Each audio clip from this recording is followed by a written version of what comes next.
यह अभी पंचम काल चल रहा है आगम के अनुसार। इसको कली काल भी बोलते हैं। इससे पूर्व में जो काल था वह सतयुग के रूप में, चतुर्थ काल के रूप में उसकी ख्याति थी। आगम इत्यादि का उल्लेख उन्हीं कालों में सप्तम चतुर्थ काल में हुआ था, होते थे। आचार्य परंपरा से वह आज तक आगम उपलब्ध है। एक युग भी होता है, युग के अनुसार बहुत कुछ परिवर्तन होते रहते हैं। उन परिवर्तनों को यथासंभव स्वीकार किया जा सकता है, किंतु स्वीकार करें ये नियम नहीं। आज भी सरकार इसमें उलझन में पड़ी है। आप लोगों की तरफ से भी उन्हें अच्छे आगमोक्त विशेष रूप से विवेचन के लिए सहयोग दे देना चाहिए। उसमें भी एक बात और सुनी है, इसलिए आप उस ओर भी ध्यान दे सकते। आज 15-20 वर्ष पूर्व में जब आपके चौके में बिना धुआं और लगभग बिना अग्नि वो गैस की व्यवस्था हो गई। एकाध व्यक्ति उस समय गैस के प्रयोग करते थे, लोग चर्चा का विषय बनाते थे और हमारे लिए उत्तर मांगते थे। भैया उसका मुख हमने देखा भी नहीं अभी। क्योंकि चौके में जाएंगे, जहाँ पर आसन लगा है वहाँ पर बैठेंगे, थोड़े से उस सरसरी निगाह से योग्य है क्या नहीं देख लिया, काम होता था। किंतु जब इसका खुलासा होता चला जाया और संख्या उनकी बढ़ती गई और उनको बहुत अच्छे ढंग से लोग देखते थे कि इनकी यहाँ गैस की व्यवस्था है। आज हमने कहा था उस समय, देखो ऐसा है, अग्नि का अस्तित्व पंचम काल के अंत तक रहेगा। आगमों तो अपने को उदाहरण देना था, हमने दे दिया।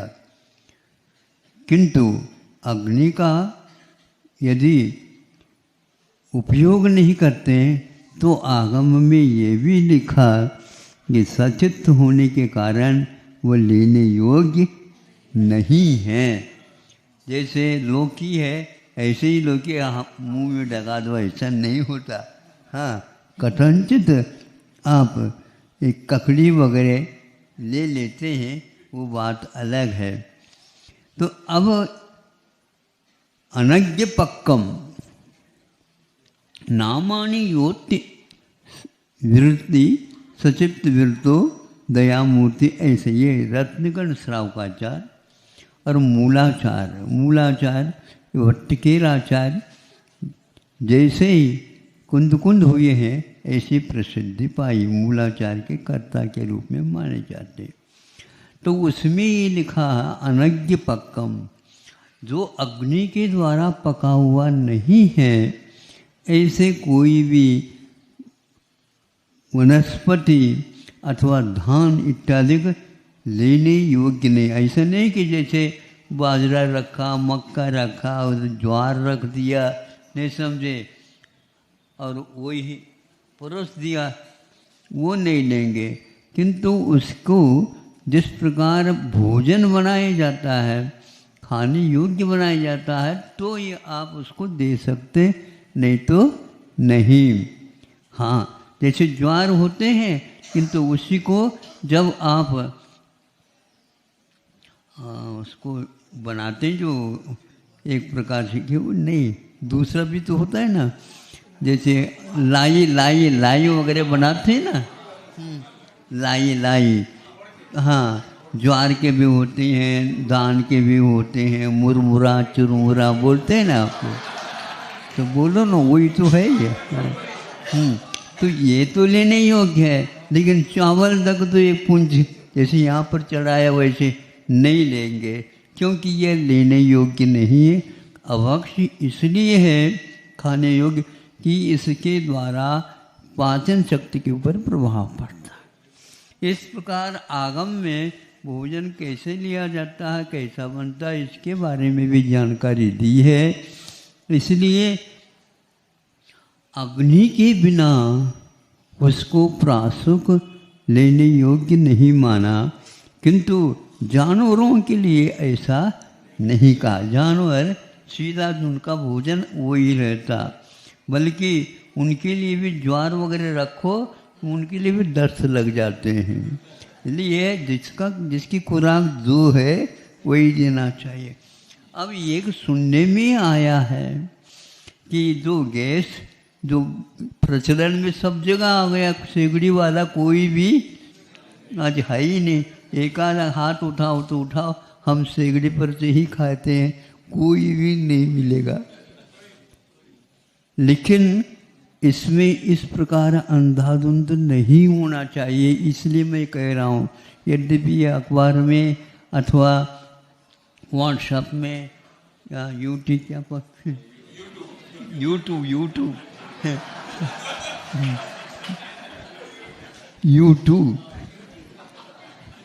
तुम्हारे लिए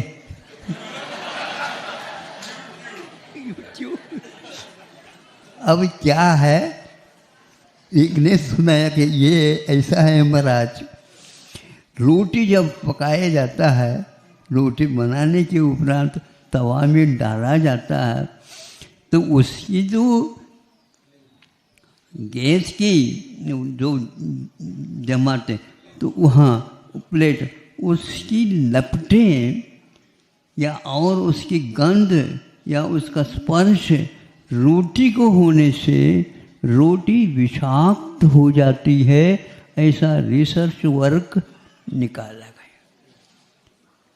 अच्छे विद्वान, अच्छे राष्ट्र, और वो बहुत एडवांस में जो है अमेरिका इत्यादि जो हैं प्रौढ़, उसी प्रकार वह भी राष्ट्र है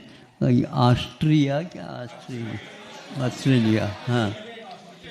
तो उन्होंने ये कहा कि यह हम सिद्ध कर चुके हैं, इसके खाने से कैंसर आदि रोग हो सकते हैं।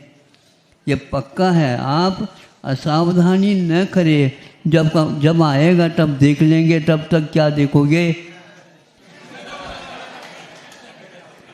वह रोग ऐसे हैं, भयानक स्थिति है। आज यह विश्व में गैस फैल चुका है। जिस प्रकार टूंटी से पानी आता है, उसी प्रकार अब सुनते हैं घर में नल की व्यवस्था गैस के लिए भी हो चुकी है। हाँ हाँ, आप ही जानो भैया, हम इंग्लिश तो नहीं जानते। हाँ, ये स्थिति हो गई है। आप लोग इसको गौर करिए। अब यदि छोटे बच्चे के लिए भी दे रहे हैं रोटी तो खाने की चीज़ है। 85% भारत में उसका प्रचलन है। तो ये सुन करके हमें ऐसा लगा कि जो 10-20 वर्ष पूर्व में हम सोच रहे थे, क्योंकि अन्य भी महाराजों ने कहा कि नहीं, हम सेगड़ी के अलावा कहेंगे नहीं, देंगे नहीं, उन्हीं के यहाँ हम जाएंगे। तो इस प्रकार उन लोगों को कहा था। अभी भी ऐसे महाराज कोई न कोई होंगे, है, आप लोग जानते हैं। मतलब उस समय ऐसा विचार आया था कि हम ये नियम बना ले तो ऐसा चलेगा। महाराज क्या नियम, हम तो और आगे बढ़ेंगे। कई प्रकार के आविष्कार हो रहे हैं, लेकिन जब आप बोलेंगे, सुन रहे हो? हाँ, अन्यथा नहीं लेना।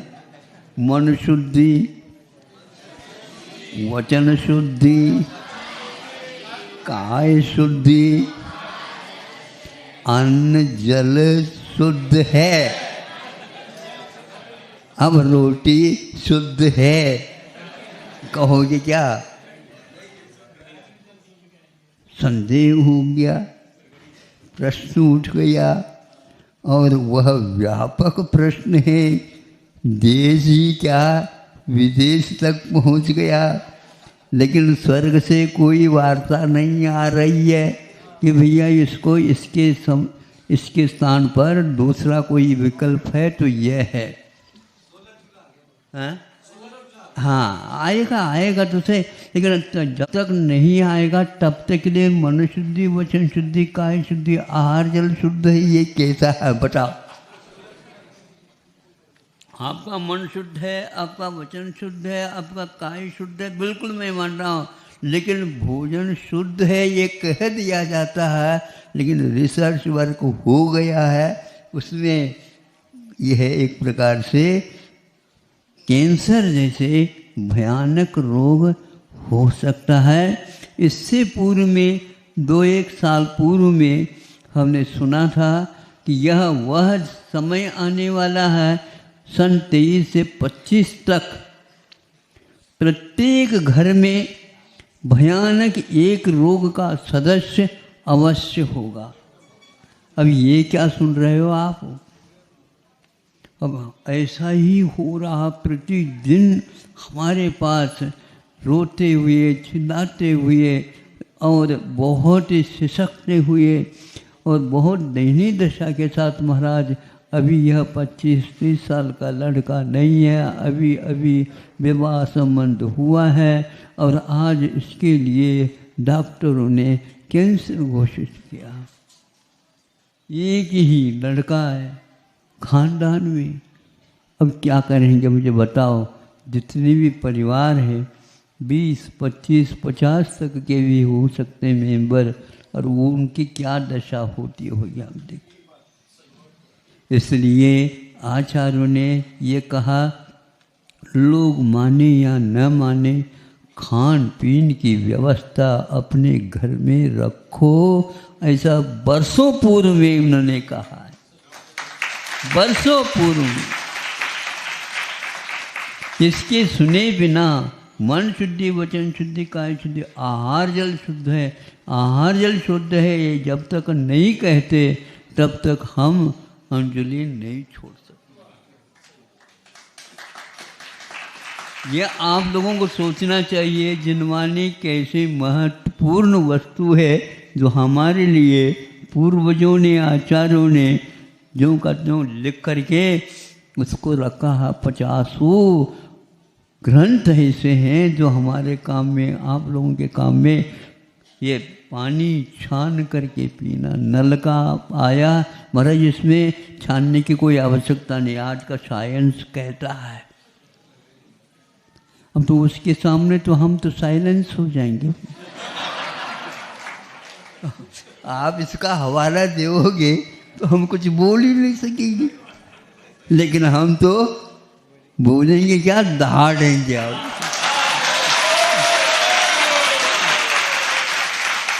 अब समय आ गया, उसके बिना चल नहीं सकता, क्योंकि जिंदगी का सवाल, और वो भी मनुष्य जीवन के सवाल, और उसमें भी वृत्ति होने का और उसका निर्दोष पालन करने का सवाल है।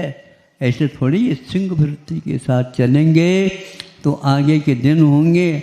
इसलिए वह आया नहीं अभी से आप सजग हो जाओ, बनती कोशिश। इसलिए एक भी लेख पढ़ा था कि गेहूं को यदि आप खाएंगे तो इतने रोगों से आप बच ही नहीं सकेंगे। उसमें हार्ट भी है, उसमें मधुमेह जिसको डायबिटीज़ भी है, मधुमेह में डायबिटीज़ भी है, शुगर की बीमारी जिसको बोलते, हार्ट भी है, लीवर भी है, किडनी भी है, और भी कई भयानक रोग, कैंसर है, ये सारे के सारे उससे हो सकते हैं। इसलिए गेहूं का आप त्याग कर दो। कौन सा देश? अमेरिका ने ये घोषित की है। संभव है एक आध ये फोल्डर है तो आपको मिल सकता है, हम इसलिए रखे हैं। इसलिए आप लोग आएंगे तो कम से कम हम बता दो दे, यदि बचना हो तो बचो, नहीं है तो जा। अब क्या कर सकते। हर एक व्यक्ति जिसको कह करके महाराज किडनी की बीमारी, आशीर्वाद दो, हम आशीर्वाद दे रहे हैं, उससे काम नहीं चलेगा। आपको अपने ऊपर भी दया करना होगा, अपने परिवार के ऊपर भी दया करना होगा, अपने मित्र मंडली के ऊपर भी दया करना होगा। प्राणी मात्र के लिए सुख संपदा मिले, संतोष के साथ जीवन यापन करें, ऐसे भावना भाने वाले जैन लोग हैं। अब ये समस्या की घड़ी आ गई, बहुत कुछ पैसा है, किसी काम के नहीं आएगा। अच्छा फिर चढ़ा दो।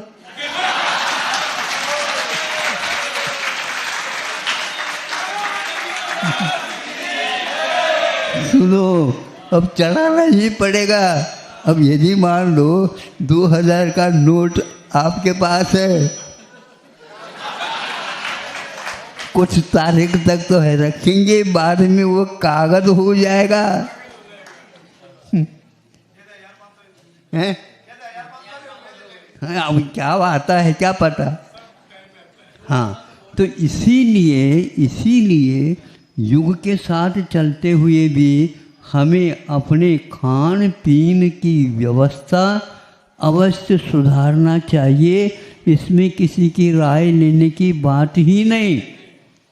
इसके साथ साथ ये कहना चाहता हूँ, वह अमेरिका ने इसलिए घोषित किया है कि यह इससे मैदा पैदा होती है गेहूं से, और वह मैदा एक प्रकार से मधुमेह को भी पैदा कर देता है, और अनेक प्रकार के जो किडनी वगैरह उसके ऊपर प्रभाव डालता है, लीवर के ऊपर भी प्रभाव डालता है, जा कर के भीतर चिपक जाएगा। इसका कोई भी रास्ता है ही नहीं। ऑपरेशन करने के उपरांत भी वह पुनः वही काम करेगा। इसलिए उनका कहना था, उनके यहाँ तो होता है क्या नहीं होता पता नहीं, लेकिन बाजरा, मक्का, ज्वार, जौ गेहूँ नहीं, जौ, हाँ, रागी, हाँ, बेसन वाला तो चना, अरहर और मसूर और मूंग, ऐसे उड़द, ये सारे के सारे भारतीय बीज है। गेहूं को भी उन्होंने भारतीय बीज नहीं माना, लेकिन पुराना मानते हैं, इतना अवश्य। लेकिन यह होता है क्या नहीं, मैदा जो है, मैदा की चीज़ चाहिए तो वो गेहूं से मिलेगी। इसलिए बाजरा इत्यादि को जो उन्होंने गिना, ये मोटे दाने माने जाते हैं, और वह बहुत महीन बन जाता है और वो पेट में ही जम जाता है। ऐसा खुल्लम खुल्ला आपके लिए पत्र आया है। भारत को भी, भारत कम से कम भी 80% गेहूं का ही सेवन करने वाला राष्ट्र है, ऐसा कहा। अब बोलो, आप इतने सारे रोग पक्के हैं या हो जाएंगे? क्योंकि मैदा एक जहर पैदा कर देता है। कई व्यक्तियों ने इस प्रकार निकाला है मैदा, इसी प्रकार शुगर मैंने शक्कर, यह भी जहर है, सफ़ेद जहर है। इसी प्रकार नमक जो पॉलिश है, और हाँ, नहीं, सुनो, थायराइड के लिए विशेष रूप से इस प्रकार का नहीं, गवर्नमेंट के द्वारा जो तैयार किया गया है उसी को लेना, बाकी इसको लेओगे तो गड़बड़ होता। इस प्रकार यह भी जहर है। चावल जहर क्यों है? क्योंकि उसके ऊपर जो ललाई रहती है, जो पौष्टिक रहती है, और वह रोग वर्धक नहीं, रोग नाशक भी है, और सभी प्रकार से वह देसी बीज है, उसको आप ले सकते हैं। लेकिन पॉलिश किया हुआ जो चावल है, देखते रहते हैं, अखंड अक्षत प्राप्त, अखंड तो है लेकिन आपके लिए भीतर जाएगा वह जहर का काम करेगा, खुल्लम खुल्ला लिखा हुआ है। बताओ, इसीलिए इन चावलों को महत्व मत दो जो पहले कैसे बनते थे, पहले मूसल के द्वारा कूट कूट करके हैं, लेकिन आज एकदम इधर इधर रखो, इधर आप देख लो बिल्कुल सफ़ेद। हाँ, ऐसे सफ़ेद आप हो जाएंगे। आप ललाई आपके पास अब रहेगी नहीं। डॉक्टर लोग दिखते हैं ना यूं यूं करके, अरे बिल्कुल सफ़ेद सफ़ेद दिखता है यार। है? ऐसा होने की नौबत आ गई। इसी प्रकार एक और है जो गाय जर्सी मानी जाती है, उसको भी सेवन नहीं करना, देसी गाय का ही ले ले, नहीं है तो भैंस का भी ले सकते हैं। लेकिन भैंस उसके दूध में भी बहुत इस प्रकार की क्षमता शक्ति विद्यमान है। देख करके आपको करना होगा, समझ करके करना होगा। जीवन हम जी रहे हैं खाने के लिए नहीं, किंतु खाते हैं जीने के लिए।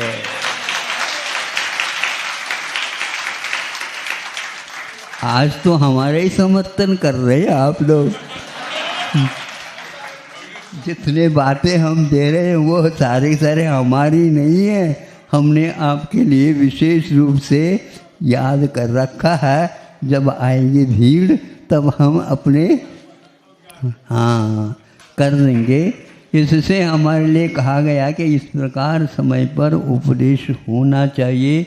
बच्चों को समझाओ, स्वयं को भी समझना है और मित्र मंडल को भी समझ करके इस प्रकार यदि चल का होता है।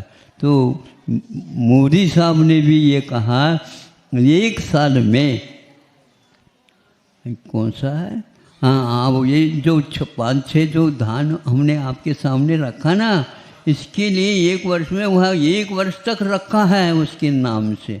बाजरा के लिए 1 साल तक रखा, पढ़ा होगा आप लोगों ने। हाँ, 1 साल, यूँ कि वह विशेष रूप से। अब देखते हैं बाजरा कहाँ कहाँ पर विशेष रूप से सेवन किया जाता है। सर्वप्रथम ज़्यादा तो हम भी पहले वहीं पर गए थे जिसको राजस्थान बोलते हैं।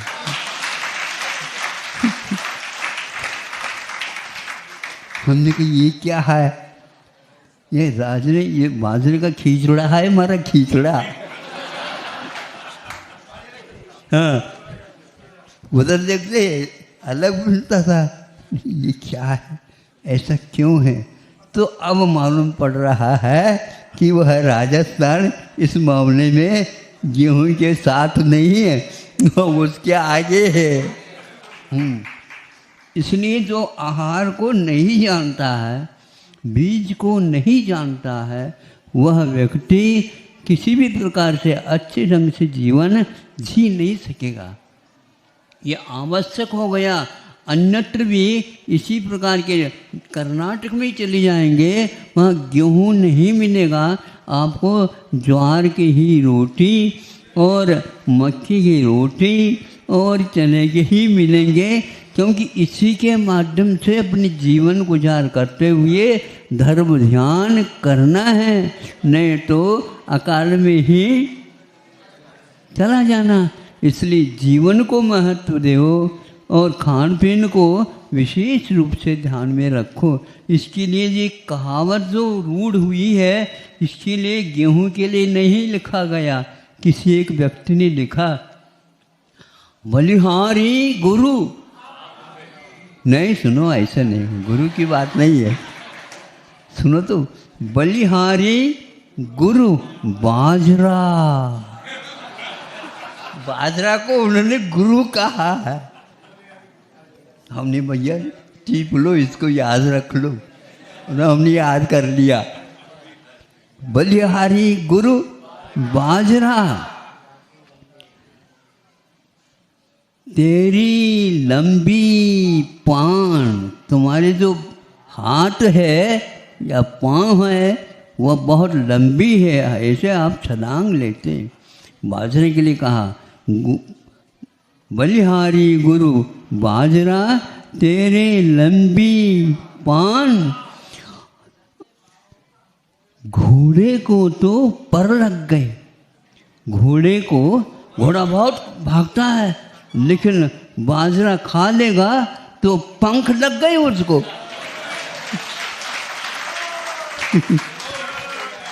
तो घोड़े को तो पर लग गए, बूढ़े हुए जवान।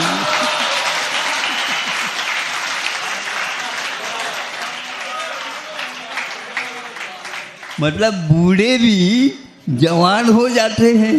हाँ, होते हैं क्या नहीं? बिल्कुल हट्टे कट्टे रहते हैं। लेकिन इन सब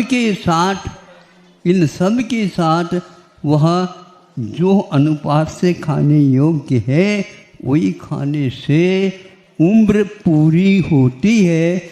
मैं तो बीच में ही हाँ सेठ जी का रवाना होना पक्का हो जाता है। इसलिए ऐसा भोजन करो, ऐसा जो दान दो जो शुद्ध होना चाहिए।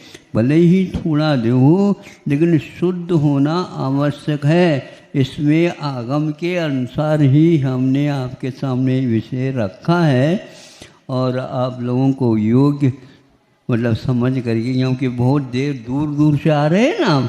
कोई भी व्यक्ति राजस्थान से भी आए हैं, उत्तर प्रदेश से भी आए हैं, पंजाब से भी आते हैं, इधर बंगाल से भी आते हैं, मध्य प्रदेश से भी आते हैं, आसाम से हैं, हाँ हजार, मणिपुर से भी आते हैं। नहीं आते? आते हैं हमारे। हाँ, हरियाणा से भी आते हैं, बिल्कुल। कश्मीर से भी आना बाकी है। भारत कोशिश कर रहा है। कश्मीर वाले भी बरसों से इन धर्म प्रवास से दूर रहे हैं। उनको भी ये सारा भारत के इतिहास को सिखाना पढ़ाना है। आप लोग अच्छे ढंग से शासन के साथ हो जाएं तो अब सब ये काम होने वाला है। इतना ही पर्याप्त है। जो बहुत सारी और भी चीज़ें थी लेकिन जब कभी और देख लेंगे। अहिंसा परमो